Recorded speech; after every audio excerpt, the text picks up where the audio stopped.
지금까지 몇 번 안 했던 것 같은데 올 때마다 자살 얘기를 하니까 좀 부담이 되기도 하고 좀 씁쓸합니다만 조금 이제 그 시각을 자살과 관련된 그런 얘기, 그다음에 미디어와 관련된 얘기 조금 말씀을 드리려고 합니다. 그 전쟁이라고 하면 저한테 오는 사진은 이겁니다. 그리고 그 이미지도 이거고요. 제가 뭐 전쟁이 뭔지도 모르고 막 그랬을 때 이 사진이 뭐 나중에 퓰리처상도 받고 그래서 굉장히 유명한 사진이었는데 아 이게 굉장히 무서운 사진이구나라는 걸 느꼈어요. 그리고 또 하나 조금 저한테는 개인적으로 느껴진 게 저 똑같은 앵글로 제가 찍힌 사진이 있습니다. 그래서 저 정도 노출로. 그래서 하지만 저는 아빠를 위해 뛰어오고 있었고 저 친구들은 이제 뭐 어떻게 되는지 모르지만 굉장히 좀 잔인한 그런 상황이었다. 저는 뭐 전쟁을 겪은 적은 없습니다만. 그런데 그 얼마 전이죠, 한 3년 전에 보건복지부에서 굉장히 중요한 정보를 저렇게 메타포를 활용을 해서 발표를 한 적이 있었습니다. 자살이 얼마나 우리나라에서 심각한 사안인 줄 아느냐. 우리나라 사람들 심하다고 얘기하지만 그렇게 심하다고 받아들이는 사람은 또 없는 것 같습니다. 그래서 보건복지부에서 보시면 아시겠습니다만은 웬만한 전쟁 사망자보다 몇 배가 많다 우리나라가. 그래서 정작 마치 북핵 위기에서 우리나라 사람들은 걱정 안 하는데 외국인이 걱정하는 것처럼 자살과 관련돼서는 외국 연구자들과 얘기를 해보면 거의 지금 비상 수준 아니냐라고 하는데 정작 이 틀 안에 있는 한반도 안에 있는 저희 우리나라 사람들은 그렇게 걱정을 안 하는 것 같아요. 하지만 팩트는 제가 2016년에 자살 통계 분석하는 것들을 보면 뭐 어떤 통계를 봐도 거의 유사할 정도로 굉장히 심각합니다. 10만 명당 자살률 추이가 좀 낮아지고 있는 건 사실이지만 조금 더 고개를 들고 있다라고 얘기를 했고 조금 떨어졌다고 합니다만 2위와 굉장히 큰 격차를 가지고 있습니다. 그리고 평균으로 따지면 저희가 한 3배 정도 되고요. 여전히 37분마다 한 명씩 자살 성공이라고 표현하면 좀 그렇겠습니다. 시도하는 사람들은 또 얼마나 많겠습니까? 하지만 저희가 지금 이거 발표하고 있는 시간을 벌써 통계로 따지면 벌써 몇 명이 자살로 죽는 그런 상황입니다. 그리고 국내 자살률은 여러분들 다 아시겠습니다만 그냥 넘어가도록 하겠습니다. 아무튼 이런저런 정보들이 굉장히 많고 확실한 것은 팩트는 굉장히 심각하다. 그리고 조금 더 뭐 자세히 보시면 이제 그 얼마 전에 발표됐던 것도 보면 10대, 20대, 30대 사망 원인을 보면 자살입니다. 어디서 그런 얘기 하더라고요. 세계 어느 나라를 봐도 10대나 아니면은 10대 전에 자살이 통계로 잡힌 나라가 거의 없다. 근데 우리나라는 10대, 20대, 30대가 전부 다 사망 원인 1위 자살이죠. 그리고 노년 자살도 굉장히 심각하고요. 물론 파이로 따지면 노년 자살에 비해서 적은 사망입니다만은 여러분들 어떻게 받아들이실지 모르겠습니다만 좀 더 심각하게 생각할 수도 있겠다라는 생각이 들어서 아무튼 여러 연령대에 굉장히 좀 많이 퍼져 있다라고 말씀을 드릴 수가 있을 것 같습니다. 근데 그렇다면 어떤 게 먼저인지 모르겠습니다만 이해가 안 되는 그런 상황들이 미디어에서 상당히 많이 보인다는 얘기입니다. 미디어에서 현실에서 자살이 많으니까 미디어에서 담는다라고 얘기를 할 수도 있겠고 아니면 그 반대, 그러니까 치킨 앤 에그 게임처럼 그렇게 할 수 있겠습니다만은 하지만 중요한 것은 어디선가 고리를 끊어야 된다는 것입니다. 근데 이게 이제 그 안순태 교수님, 이화여대 계시는 선생님이 논문에서 밝힌 걸 보면 미디어는 우리 사회가 자살을 어떻게 말하고 해석하는가를 너무 어떻게 반응하는가. 그래서 아까 말씀드린 것처럼 자살이 그렇게 심각하다고 지금 이 자리에 모여서 얘기를 합니다만은 실제로 누군가는 그걸 가지고 놀고 있고 그거를 어찌 보면 영리의 수단으로 삼고 있기도 하고 굉장히 아까 신원철 교수님 말씀하신 것처럼 지침이 있음에도 불구하고 간과하고 아무튼 이런 다양한 상황이 있어서 굉장히 조금 웃긴 상황이 되고 있다라고 생각을 합니다. 그래서 제가 이 발표를 좀 준비를 했고요. 그렇게 심각한 상황인데 TV를 켜면 웬만한 지금 인기 있는 드라마에서는 다 이건 좀 따끈따끈한 건데요. 여러분들 지금 보시는지 모르겠으면 당장사라고 당신이 잠든 사이에 최근 지금 아주 인기를 끌고 있는 그런 드라마입니다. 제가 한번 유심히 봤습니다. 직업병인지 모르겠지만 1편부터 이렇게 봤더니 아니나 다를까 1편부터인가 자살이 나오더라고요.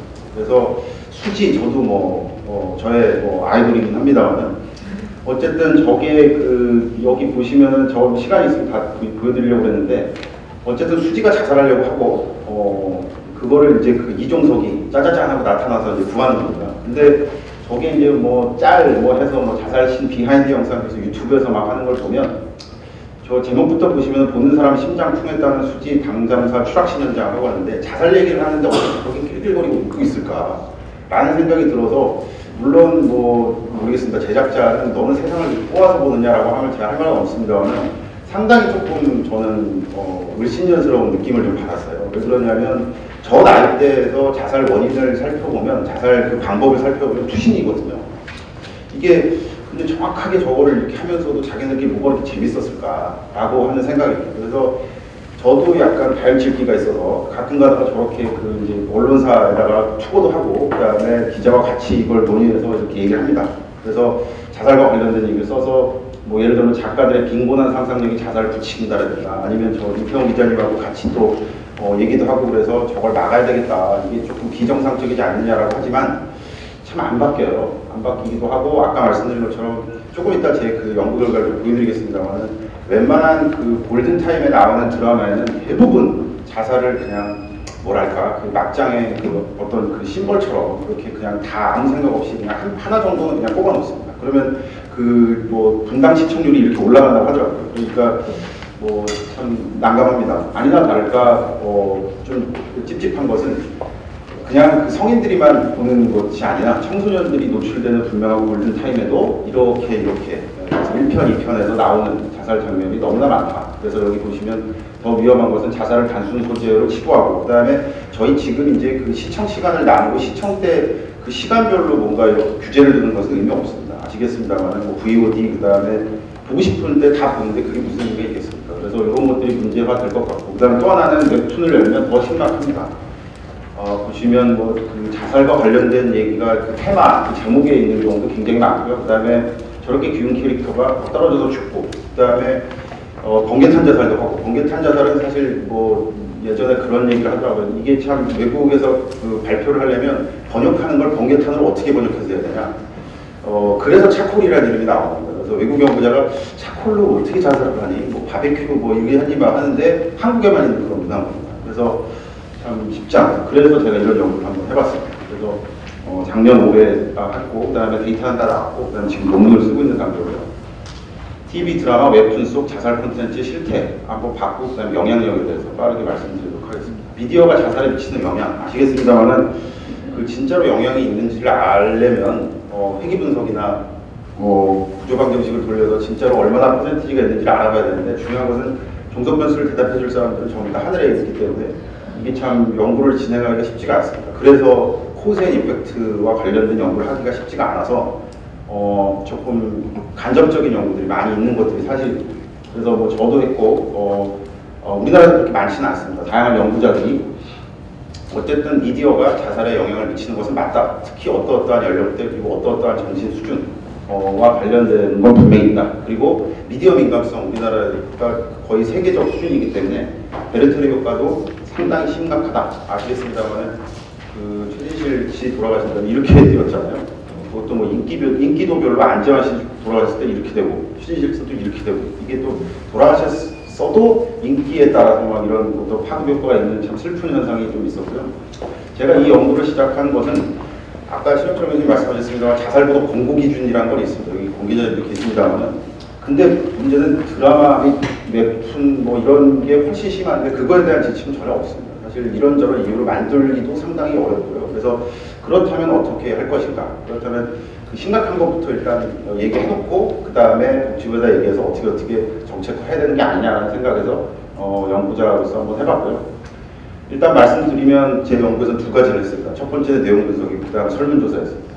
연구 배경은 뭐 그냥 넘어가겠습니다. 이게 보면 철저하지는 않았겠습니다만 어쨌든 타당성을 확보하기 위해서 웹툰도 가장 많이 보는 거, 그 다음에 그 드라마도 그 지상파 3사 그리고 골든타임 이렇게 내용 분석했다라는 말씀을 좀 드리고요.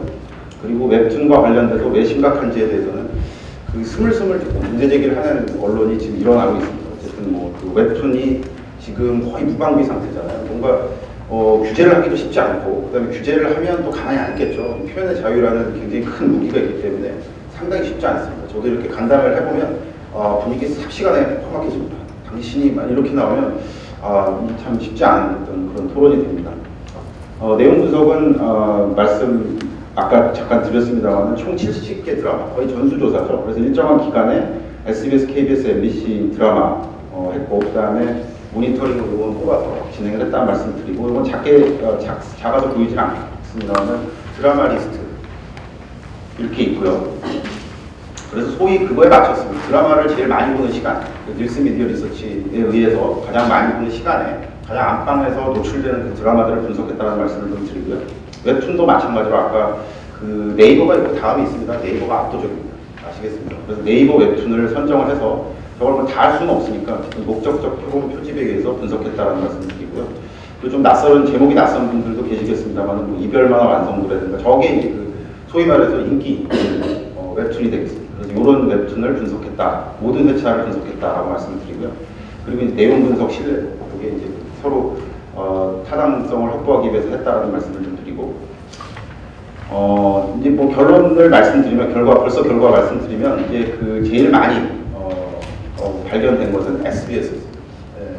뭐 예상을 조금 했습니다만은 어쨌든 아마 그 케이블 TV나 종편으로 확대를 하면 아마 더 심각하지 않을까라는 생각을 했는데 제가 뭐 연구자로서 그렇게 지금 여력이 없어서 일단은 지상파 3사를 했더니 모두 50% 이상의 미니시리즈 혹은 드라마에서 자살 장면이 등장했다. 저에게는 그냥 기본으로 쓴다는 얘기입니다. 그래서 한두 편으로 더 무서운 것은 제가 항상 말씀드립니다만은 1편에서 죽은 주인공이 2편에서 살아납니다.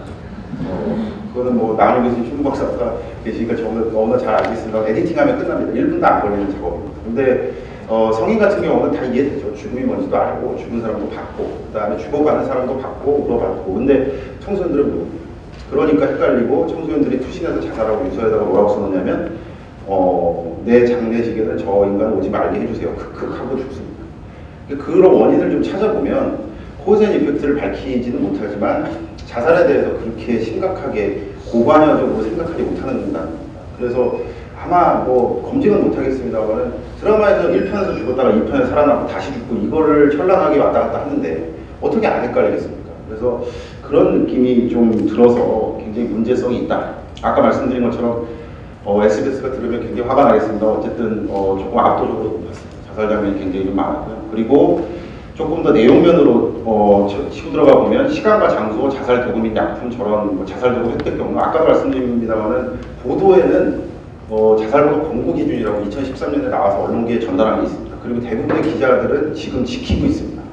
뭐 네임밸류가 있기 때문에 자꾸만 중앙자살예방센터나 보건복지부에서 모니터링해서 이메일 보내면 찜찜합니다.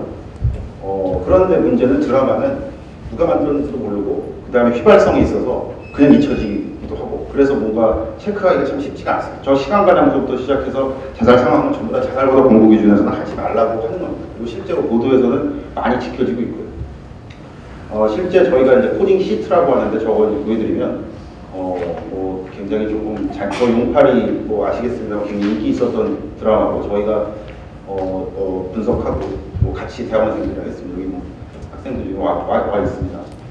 드라마 속 자살 상황 묘사 영상 이렇게 쭉 하고 그리고 또 하나 문제는 대부분 성인이었는데 청소년이 죽는 그리고 청소년도 그 자살 상황에 인발부되는 어떤 환경도 정확하게 보여줬다. 이게 법이 없나 저도 조금 궁금합니다. 그래서 심의와 관련된 그 정부기관에 물어보면 하느라고 한다라고 답합니다. 근데 참 이게 전부 다 어떤 걸리지는 않는 그런 상황이기도 하고요. 그리고 더 찜찜한 건 투신, 강물 투신, 목매. 저기 우리나라 자살 원인 1, 2, 3입니다 사실. 근데 저게 그대로 언론에 저렇게 그 포트레이를 되고 있는 거 보면 뭔가 좀 누군가는 문제성이 있어야 돼. 저게 이제 그 일부입니다. 저기 보시면 오른쪽에 하단에 있는 거 보면 굉장히 어깨용으로 뽀사시하게 이렇게 해놨다는 건데 자살을 미화한다는 얘기죠. 저게 무슨 말로 미화하는 거보다 100배는 더 영향이 있지 않을까라는 생각입니다. 그리고 아까 말씀드렸습니다만 저걸 보게 되면 자살 뒤에 죽음 뒤에 뭐가 있을 것이다 라고 생각할 수 있을 것 같습니다. 그 웹툰과 관련돼서 조금 더 심각했고요. 평균 웹툰 1평당 뭐 사회 자살 장면, 그 다음에 저기 보면 뭐 10년의 하늘 시즌 1, 2, 3 저기 굉장히 좀 상습적으로 보였고, 그 다음에 이별만화 완성도, 그리고 최근에는 자살이라는 이름 자체를 웹툰으로 치면 그 제목이 자살이 있는 것들도 상당히 많이 있습니다. 그 레진 코믹스인가 거기서 나오는 것들이 굉장히 많이 있고요. 근데 그걸 청소년들이 무방비로 보고 있죠. 자살 희화화된 제품. 여기도 마찬가지로 세부적으로 들어가 보면 굉장히 상당히 높은 자살보도 공고 기준에서 이미 국가기관이 하지 말라고 하는 저런 상황들이 굉장히 보여지고 있고 저게 이제 그냥 죽자 죽어 탈탈탈 저게 이제 경성화되는 저희 커뮤니케이션 쪽에서 말하는 소위 말하는 심각하게 받아들이지 않고 경성화되는 마찬가지로 굉장히 아파트 건물 투신 공매 정확하게 점핑 행위 이렇게 되는 겁니다. 그리고 굉장히 그 서정적으로 이게 뭔가 3차원 아닙니다만 음악이 느껴지는 그런 상황이다. 그래서 충분히 오해하기 쉽게 그런 식으로 되어 있다. 그리고 설문조사를 좀 했습니다. 그래서 아까 말씀드렸습니다. 청소년과 성인을 다 포함시켰고요. 모든 결과를 다 말씀드리기도 그렇겠습니다만 429명이었고 청소년 50%, 그다음에 성인 거의 50% 이렇게 맞춰서 진행을 했다라는 말씀을 드리고, 그다음에 주요 변인과 관련된 얘기 이렇게 보고를 드리도록 하겠습니다. 그리고 뭐 설문 문항의 예시들 이런 것들, 그리고 그 간접적으로 물어볼 수밖에 없다고 아까 제가 말씀드렸는데 그런 사안들, 미디어 환경 아니면 미디어 소비 성향 뭐 이런 것들도 다 물어봤고요. 그 다음에 신뢰도와 관련된 거 이렇게 보고 드리고, 그 다음에 제가 전문 분야는 아닙니다만 자살 생각, 스트레스, 우울증 그 심리학 쪽에서 쓰이는 사항들을 전부 다 저희들이 차용해서 물어봤다라고 말씀을 드리고요. 연구 대상의 일반적 특성은 뭐 이랬습니다. 아까 말씀드린 것처럼 그 많지 않은 돈에 의해서 리서치 회사를 고용을 해서 최대한 좀 여기저기서 그 다양성을 확보하려고 애를 썼다라는 말씀을 드리고요. 그리고 두려움을 이용 매체라든가 아니면 네이버, 그래서 저희가 혹시라도 현실에 맞지 않은 그런 연구를 하는 게 아닌지 체크를 했더니 그렇지는 않았던 것 같습니다. 그래서 내용 분석 결론은 지금까지 말씀을 드렸습니다만 자살 장면을 선정적으로, 그리고 방법, 원인 굉장히 구체적이고 자극적 이런 것들. 누군가 그렇게 얘기를 하죠. 자살을 어떻게 안 자극적으로 하냐. 그래서 저한테 대안은 없습니다. 어쨌든 그 만만한 소재는 아니지만 자살률이 세계 1위 14년째 지금 찍고 있는 이런 나라에서는 조금 조심을 해야 되는 상황이 아닐까라는 생각이 듭니다. 그리고 일반인 설문조사 결론에서 청소년하고 성인하고 조금 비교를 해봤습니다. 아까 말씀드렸습니다만 어떻게 무슨 죽음의 경중을 따질 수가 있겠습니까? 하지만 파급 효과가 청소년이 한 명 죽으면 더 큰 건 사실이거든요. 보면 청소년은 성인보다 웹툰 이용도와 관심도가 높았고 자살의 호의적인 태도 더 위험한 것이 그런 아까 보여드렸던 그런 미디어 콘텐츠가 청소년들이 많이 소화하는데 청소년들이 더 취약하다, 벌너러블하다라는 결론을 볼 수가 있었습니다. 보시면 자살의 호의적인 태도, 그다음에 관대하고 규제 의식, 그걸 왜 하느냐, 재밌는데 왜 그래요, 아저씨, 막 이런 FGI를 해보니까 또 그런 결과가 좀 있었고요. 콘텐츠의 규제는 의미 없다, 해서 뭐 할 거냐 이런 것들. 그래서 대부분 평균 점수가 높게 나왔고, 그다음에 거기서 조금 더 자세히 보면 성인보다 청소년들이 훨씬 더 장벽이 낮았다라는 말씀을 좀 드려서 조금 위험하다라는 말씀을 드릴 수가 있을 것 같습니다. 그렇다면 저도 제가 노력하고자 하는 것이 항상 그 대안을 제시할 수 있는 연구자가 되자라는 거여서 액션으로 한번 만들어봤습니다. 그렇다면 이제 복지부에서 혹은 그 관련 기관에서, 여기도 M센터에서 여기 계십니다만은 과연 무엇을 할 것인가? 참 많지 않은 돈에 아시겠습니다만 일본은 작년에 제가 알기로는 자살 예방 사업에 투입된 예산이 3,000억이고 우리나라는 아주 귀여운 80억인가 90억인가 100억이 안 되는 돈이었습니다. 이게 경제 규모가 다릅니다만 참 쉽지 않은 어떤 그런 싸움인 것 같고요. 그래도 한번 그 대안을 제시를 해보면 저희 결과에 근거해서 맞춤형 교육 자료를 기획 제작, 근데 타겟별로, 이게 사실은 일반 마케팅 분야에서는 너무나 당연한 얘기입니다. 삼성전자에서 마케팅을 한다 그러면 타겟별로 나눠서 굉장히 무섭게 치고 들어가서 사지 않으면 안 배기게 만듭니다. 하지만 저희 헬스컴 측면에서는 그렇지 않습니다. 일단 돈도 별로 없고, 그 다음에 그런 전문가들도 별로 없습니다. 그런데 지금 그럴 때는 아닌 것 같고요. 그래서 그 타겟별로 어떻게 타겟을 나눌지 모르겠습니다. 타겟별로 들어가서 공익 광고가 뭐 좋을 것 같으면 하고, 그다음에 교육자료 아니면 집체교육, 그다음에 일단 막 그 우울증에 걸리고 그런 분들한테 그런 공익 광고가 무슨 의미가 있겠습니까? 그렇다 보면 그분들은 어떻게 어디로 어떤 과정을 해야 될지 이런 것들을 한다면, 예를 들어서 오늘 보건복지부에서 아마 과정에 오시겠습니다만 보건복지부에서 작년에 진행한 게 거기에 이제 그 우울증과 관련된 교육 프로그램입니다.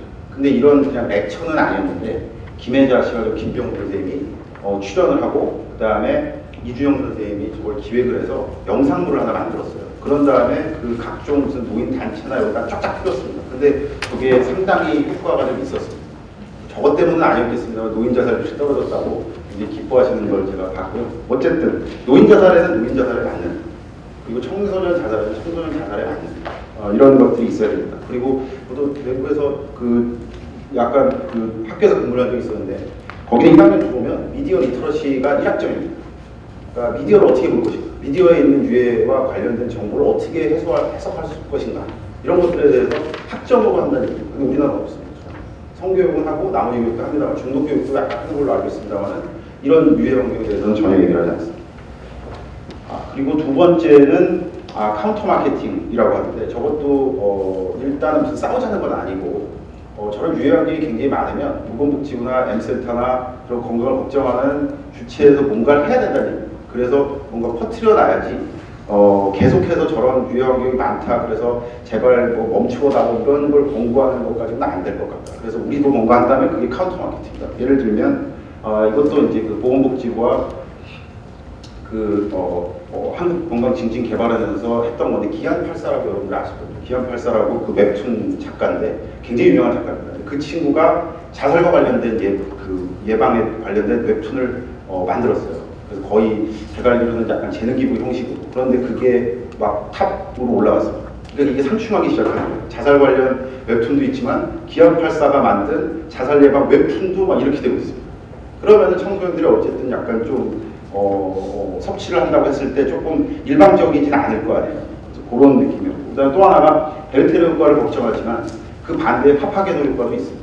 이게 예를 들어서 아까 선생님 말씀하신 것처럼 미디어가 잘 쓰면 약이고 나쁘게 쓰면 독이지 않습니까? 잘 쓰면 이렇게 되는 거예요.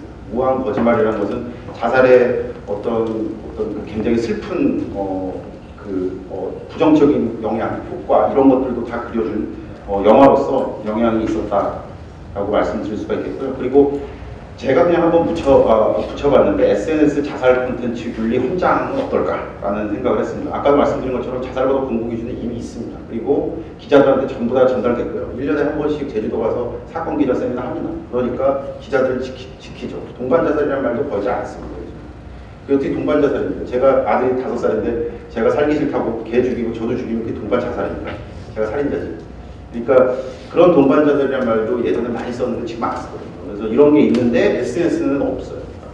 그렇다면 저거를 무슨 법으로 할 것인가, 공고 기준으로 할 것인가, 저건 주체가 다 누군지도 모르는데, 그렇다면 윤리 현장이 만들 수도 있겠다라는 생각이에요. 그래서 뭔가 저렇게 되면 약간씩 찜찜하게 시작한 겁니다. 일반 사람이 저런 걸 이렇게 동반 자살 사이트를 개설한다거나 아니면 저런 웹툰을 올리면 서로 찜찜해서 너찌를 하게 됩니다. 이번에 노벨 경제학상 받으신 책 제목이 너치 이펙트였는데, 주변에 찜찜해서 자꾸 푹 찌르다 보면 뭔가 그게 저건 나쁜 거야 라고 규범화될 수 있지 않을까라고 해서 제가 한번 제안을 해봤거든요. 그리고 또 하나는 등급제 현실화, 자살 장면에 대한 규범화라고 했는데, 아까도 말씀드렸습니다만 우리나라에는 무슨 아시겠습니다. 드라마 하나 뜨면 13, 15, 19 이렇게 똥똥똥 뜨지 않습니까? 전혀 관심 없어서 안 보는 경우도 있습니다만은 우리나라도 저것도 이제 그 용인 병원의 이명수 센터장님이 항상 말씀하시는 건데, 우리나라도 저렇게 좀 전략적으로 자살과 관련된 유해 장면에 세부적인 등급제를 실시하다. 마치 저런 것처럼. 그러면 저게 과연 효과가 있느냐? 지금 우리나라 효과를 얘기할 때가 아니에요. 뭐든지 일단 해보고 규범화시키자. 이게 이제 저희 커뮤니케이션 쪽에서 가장 무서운 거예요. 담배 계속해서 뭔가 하니까 지금 규범화됐습니다. 저 학생 때는 교수님이 잠깐 쉬자고 담배 피셨습니다. 근데 지금 그러면 아마 제가 만약에 그랬다 그러면 서강대학교 못 다닙니다. 바로 그 다음날 딴 직업 알아봐야지. 그런데 그렇게 될 수 있는 이유는 이 우리나라 전체의 자살과 관련된 콘텐츠가 이렇게 횡행하는 게 나쁘다라는 걸 심어줄 수 있는 기재가 될 수 있다. 저걸 만들어서 기자들이 가만히 있겠죠. 어쨌든 퍼다 날르면 그런 상황이 될 수도 있겠다. 그리고 마지막으로 좀 아주 현실적으로 말씀, 지금 그 보건복지부에 제가 과제를 지금 하고 있는데, 그 마지막으로 대안 제시해서 저걸 좀 지금 하고 있습니다. 하나는 앰비언트 마케팅, 하나는 이슈 메이킹인데, 앰비언트 마케팅은 쉽게 말하면은 그 세상 모든 게 다 미디어가 될 수 있다 이런 거고, 솔직하게 얘기하면 예산이 하나도 없을 때 고려할 수 있는 마케팅이에요. 그 TV CF를 살 수가 없습니다. 아까 공익 광고도 대안으로 나왔습니다만, 지금도 저는 아직은 지금 정확하게 잘 모르겠으나 SBS나 이런 공중파의 광고 한 편 15초 딱 때리면 700만 원입니다. 그 돈이 어디 있습니까? 저희가 만약에 예를 들어서 예산이 20억이다 그러면 한 일주일간 공익 광고 틀고 그걸 끝입니다. 돈이 없으면 예를 들어서 뭐 가난이 죄다 이러고 뭐 그냥 하는 게 아니라, 앰비언트 마케팅은 우리가 사는 곳 모두에 자살과 관련된 얘기를 할 수 있습니다. 스티커를 붙인다든가 아니면 이런 데는 놔둬 제가 흥분한다고 모든 데 다 가능. 여기도 가능하고 제가 지금 여기다 스티커를 붙일 수도 있고 여기다 이렇게 뭐 뭐든지 그 다음에 무슨 뭐 공짜의 미디어 상당히 많습니다. 네, 거기다가 한번 해볼 수 있고 그 다음에 여러분들 특히나 여성분들 잘 최근에 그 인기 있는 게 굿즈라고 있지 않습니까? 텀블러라든가 여기저기다가 뭐 똑같은 일은 아닙니다만은 그 세월호의 그 리본 있지 않습니까? 그 리본이 거기다 무슨 전략지 이런 걸 붙이긴 좀 그랬습니다만은 상당히 휴대하기도 쉽습니다. 이게 이렇게 해서 그 의도에 대해서 확산시키기가 굉장히 중요한 기제였습니다. 저희도 뭔가 이렇게 할 수 있지 않을까라는 생각을 해서 같은 뜻을 갖고 있을 때, 좋은 뜻을 갖고 있을 때 한번 퍼뜨릴 수 있지 않을까라고 해서 아마 다음 달에 제가 보고를 하려고 하는데요. 그래서 아마 그거 그 기저에는 아젠다 세팅했습니다. 그렇게 해서 뭔가 제가 그 국가는 잊어버렸는데 아마 영국이었던 것 같은데 영국은 하도 이거를 자해를 많이 하니까 그 자살 캠페인을 어떻게 했냐면 우리는 데일밴드라고 그러죠. 그 데일밴드를 까맣게 붙여서 여기다가 자살 예방 메시지를 했습니다. 그랬더니 이게 패션 아이템이 돼서 연예인들이 이러고 랩을 합니다. 그러니까 이거 자체가 물론 자살이 굉장히 심각한 거지만 인기 연예인이 이걸 붙이고 막 하니까 이게 뭔가 유행처럼 된 거예요. 그래서 우리도 뭔가 그렇게 하면 물론 출발은 돈이 없어서 그랬지만 멋있게 되지 않을까라는 생각이 들었고 마지막으로는 다시 한번 말씀드리면 예산이 없으면 뭐 탓하고 있을 게 아니라 콜라보레이션이나 뭔가 사회에서 우리가 좋은 뜻을 갖고 있으니까 얹을 수 있는 것들, 올라탈 수 있는 걸 고민해보자. 최근에 얘가 여러분들 그 아시는지 모르겠으면 이게 월스트리트입니다. 월스트리트에 이게 그 황소상이지 않습니까? 황소상 앞에 굉장히 조그만 회사에서 요 두려움 없는 소녀상이라고 저도 요번 여름에 갔다 왔는데 굉장히 조그만 소녀상을 설치를 했어요. 그래서 이러고 있습니다. 근데 조금 지나서 지금 여기 사진 보시면 황소상은 어디인지도 모릅니다. 아무도 신경 안 써요. 이제는 이게 스타가 됐습니다.